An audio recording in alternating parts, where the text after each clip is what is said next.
Hello, this is the 160th edition of Catch of the Day, available on the Branch Talk YouTube channel. Today we're going to continue reading from Doug Mitchell's book, When the Siege Has Ended, EZ5, The Judgement for the Living. Starting at the top of page 56, we read, "We are standing upon the very borders of the eternal world. Fair-weather Christians will not be wanted for this work. The sentimental and tasteful religion is not needed for this time. There must be intensity brought into our faith and in the proclamation of truth. I tell you, a new life is proceeding from satanic agencies to work with a power we have not hitherto realized. And shall not a new power from above take possession of God's people? The truth, sanctifying in its influence, must be urged upon the people. There must be earnest supplications offered to God, agonizing prayer to Him, that our hopes as a people may not be founded on suppositions, but on eternal realities. We must know for ourselves, by the evidence of God's Word, whether we are, in the faith, going to heaven or not. The moral standard of character is God's law. Do we meet its requirements? Are the Lord's people bringing their property, their time, their talents, and all their influence into the work for this time? Let us arouse. If ye then be risen with Christ, seek those things which are above, where Christ sitteth on the right hand of God. Colossians 3:1. Letter 55, 1886. Written from Basel, Switzerland, to G.I. Butler and S.N. Haskell, December 8, 1886. White Estate, Washington, D.C., July 7, 1983. 12 MR 328. Those who will not submit themselves to the power of unfolding truth, allowing it to purify them and bring them into true unity with each other, will not profit from this time of extended grace and mercy while God is deferring His anger. Now is the time to receive His testimony against us and seek His presence for healing and restoration. He will not wait forever. Behold, it is written before me, I will not keep silence, but will recompense into their bosom your iniquities and the iniquities of your fathers together, saith the Lord, which have burned incense upon the mountains and blasphemed me upon the hills.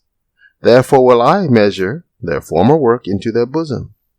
Thus saith the Lord, as the new wine is found in the cluster, and one saith, Destroy it not, for a blessing is in it, so will I do for my servants' sakes, that I may not destroy them all. Isaiah 65, 6-8.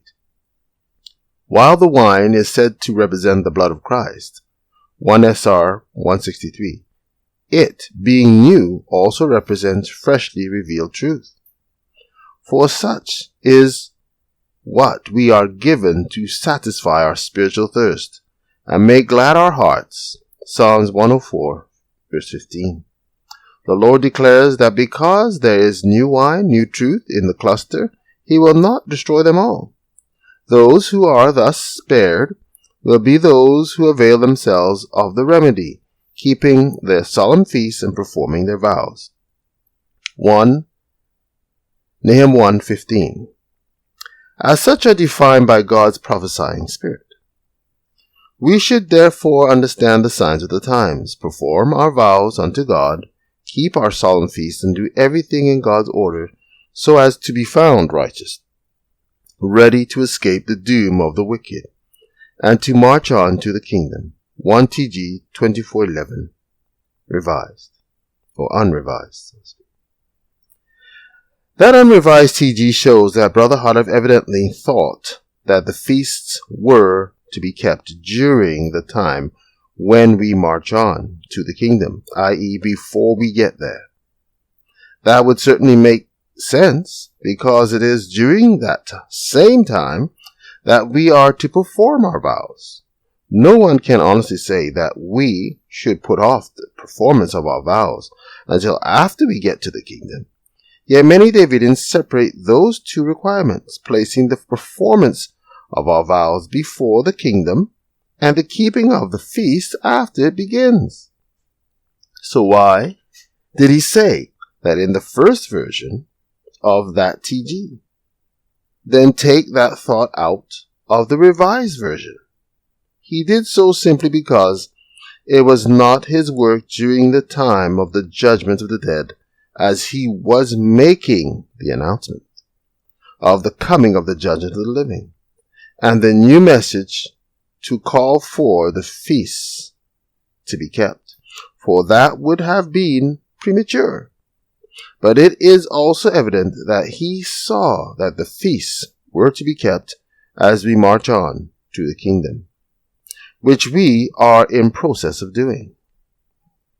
It may be noted that we have used the phrase, the judgment for the living, in this study rather than the judgment of the living. We have done that to emphasize the fact that God's primary purpose in said judgment is to provide us with something that is in every way for us, that being Christ's redeeming, sanctifying intercession. That point may have been missed if we were only to think of the judgment as being of us, especially when we know the sad reality of our cases. Thank you very much. Take care.